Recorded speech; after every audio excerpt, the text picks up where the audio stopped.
Have you ever stumbled into some crazy online debate and you're like, what is even going on here? Yeah. What are they even arguing about? Oh, yeah, all the time. So that's what we're doing today. That's right. We've got this fascinating Discord conversation between two users, V and INTERNEXT, and it's all about the 4B movement in South Korea. Right, and we have the actual chat log and an analysis of it. So we've got some good stuff to work with here. Yeah, so we really want to break down their arguments. What are they actually saying? What are the ideas behind those arguments? So yeah, what's the ideology? And ultimately, what can we learn from this whole exchange? Yeah. But we're going deeper than just he said this, she said that. We're also going to look at, how practical are these viewpoints? How reasonable are they? And we'll do some fact checking too. Oh yeah, for sure. So if you're not familiar with the 4B movement in South Korea real quick, it's all about no sex, no marriage, no childbirth, and no relationships with men.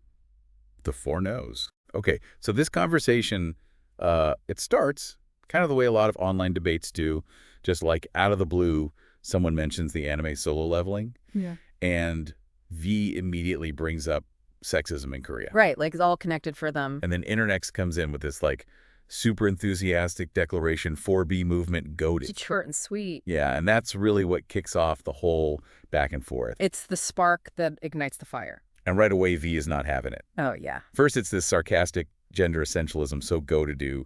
And then it's straight up criticism. It's destructive, not constructive. No mincing words there. No, not at all. So right from the start, we have this huge disagreement about what the 4B movement is really all about. A fundamental clash. So let's get specific here. What exactly are V and INTERNEXT's main arguments? All right, so V's position as the conversation goes on is that the 4B movement is actually harmful. Okay. They argue that it's based on this thing called gender essentialism. It's essential. Which basically means believing that men and women have these inherent characteristics that are totally different and often opposed to each other. Like men are from Mars, women are from Venus kind of thing. Exactly. And people who criticize essentialism say it leads to all these rigid stereotypes. Yeah. And it actually stops us from reaching true equality because it's like putting people in these fixed boxes, Right. So V believes that this essentialism is fueling a gender war. Interesting. And they say, look, it's fine if someone personally chooses not to have sex or get married. Yeah, individual choice. That's their right. Totally. But the problem with the 4B movement is that it takes those personal choices and turns them into political weapons. Okay. It's they're using it to fight this endless battle between the sexes. And V actually says abstinence and celibacy are fine, but 4B has politicized it and used it to fuel an unending gender war. So they see it as taking something personal and making it this divisive political statement. Yeah, exactly. Okay, so we've got V's perspective. What about INTERNEXT? What's their main argument for 4B? Well, INTERNEXT has a totally different view. They see 4B as self-defense against an aggressor, and they're very clear about who that aggressor is. Men started it. Wow. So it's pretty clear-cut for them. Yeah, it's this narrative where men are the root of the problem, and 4B is how women are protecting themselves. Okay, so we've got these two really contrasting viewpoints. Yeah. And then things get really intense when they start talking about consequences. Oh, yeah, this is where it gets interesting. This is where INTERNEXT's perspective gets pretty strong. Yeah, they say that men should surrender and start the long road to healing by being dominated and stepped on. Dominated and stepped on. Wow. And they actually specify that they mean this literally, not a metaphor. Actually being dominated? Yeah, they're presenting this idea of men being dominated and stepped on as the appropriate consequence. And V is understandably shocked. They're surrender to what? Dominated, stepped on. Dude, what are you talking about? It's pretty out there. It's a wild idea. And V makes a good point. They say, any rights-based advocacy that ends with people being stepped on and dominated is just phony and pretend. It's hard to imagine that leading to a just society, right? Yeah, for sure. This really shows how differently they think about justice and how to deal with inequality. INTERNEXT seems to be talking about collective punishment. Like an eye for an eye. Almost a kind of revenge, even. Whereas V is coming at it from this individual rights perspective. Right. They're totally against the idea of any group being subjugated. That's a big difference. It is, and it makes you think about the whole point of social movements. Are they about equality, or are they about just flipping who's in charge? That's a good question. Yeah. And this actually leads into another big disagreement. They have this whole idea of collective responsibility versus individual accountability, Yeah, that comes up a lot in their like conversation. a recurring theme. Definitely, INTERNEXT is really firm in their belief that there are no uninvolved. Everyone's implicated. And they even say that boys are educated and coddled into becoming the repugnant beasts called men. Wow. And they kind of imply that all men are complicit in sexual assault. The quote is pretty intense. There are no uninvolved. You think boys are not educated and coddled into becoming the repugnant beasts called men, that they do not sexually assault girls? Whoa. So they're painting this picture where basically all men, even young boys, are part of the problem. Yeah, and V really pushes back against that. As they should. They're like, most people do not sexually assault anyone. It's not true. Right, and they say, trying to punish the whole for what a few do is unhinged. That's a good point. It shows this fundamental difference in how they see human nature and what justice means. Yeah, it's like, do we focus on the system or do we focus on individual actions? And that's a big question in a lot of discussions about social justice. For sure. It's important to understand the systems that contribute to problems. But like V is saying, it's dangerous to just label a whole group as bad. Absolutely. That can lead to prejudice and more division instead of actual solutions. Exactly. The conversation also gets into how they each define feminism. Oh, yeah, that's interesting. INTERNEXT seems to have this really specific and kind of radical interpretation. A very particular view. And V seems to be more aligned with what most people think of as feminism. Yeah, more mainstream. So INTERNEXT actually says that the average feminist either agrees wholeheartedly or takes a softened position with their extreme views. Like anyone who disagrees is just pretending. And they say it's because feminists are afraid of backlash from men.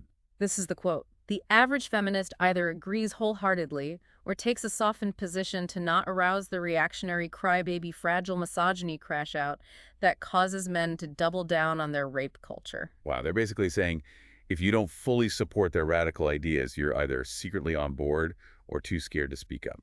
It's a pretty strong statement. Yeah, and V completely disagrees with that. They're like, the average feminist is not some man-hater like you are. And they emphasize that mainstream feminism is about equal rights and treatment for everyone, not about making men suffer.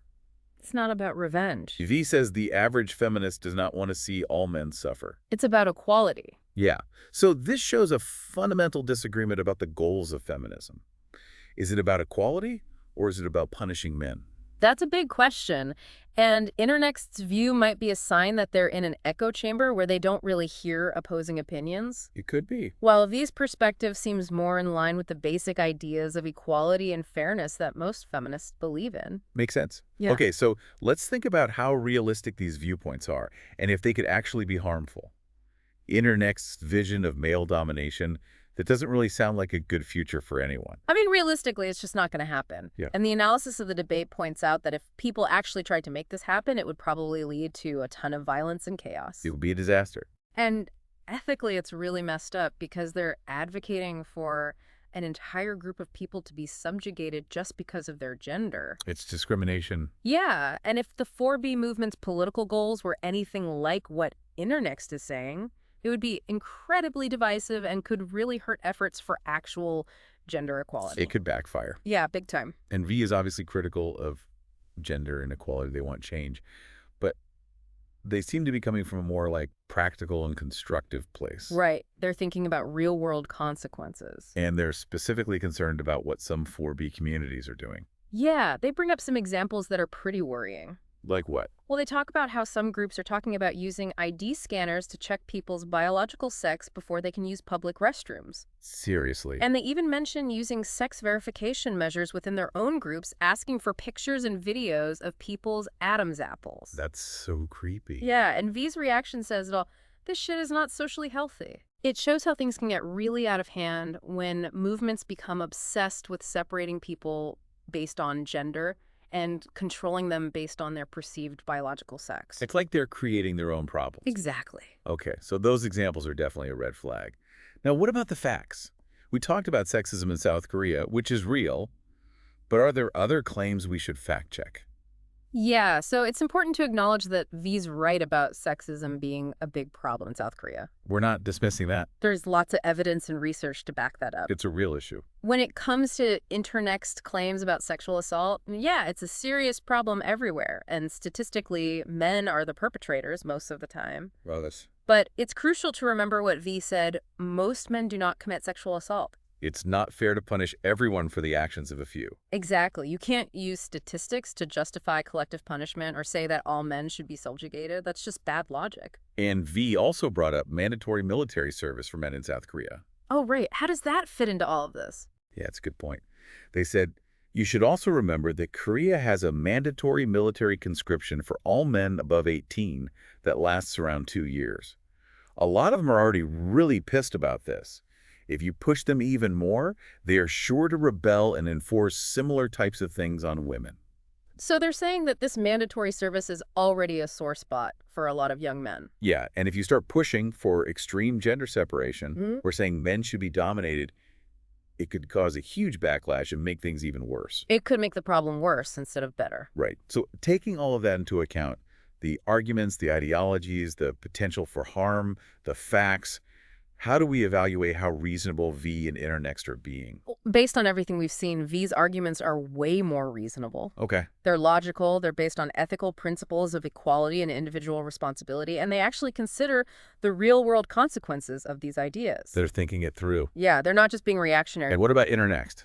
INTERNEXT's responses are full of extreme rhetoric. They have ethical problems because they're promoting domination. Their reasoning is flawed. They use ad hominem attacks and dismissive language. It's not a good look. No, and their whole position relies on these sweeping negative generalizations about men. Like all men are the same. Right, and they don't offer any practical or ethical solutions. They'll just talk. Yeah, and the main idea of literal domination is not only morally wrong, but it's also completely unrealistic. It's a fantasy. Yeah. So who presented the better argument in this whole debate?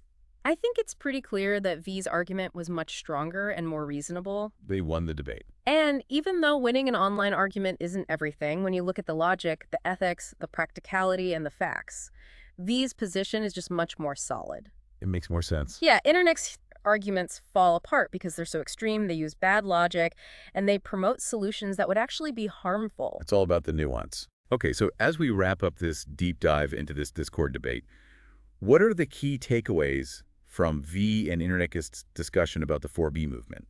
I think this whole conversation shows the huge difference between wanting true gender equality and wanting to just reverse the power structure through domination. It's not about revenge. It's about equality. Yeah, and we see how dangerous gender essentialism can be and the problems with collective punishment. It's a good reminder that we need to have constructive conversations instead of resorting to divisive rhetoric and extreme ideologies. Because those can have really bad consequences in the real world. Absolutely. Okay, so here's a final thought for everyone listening.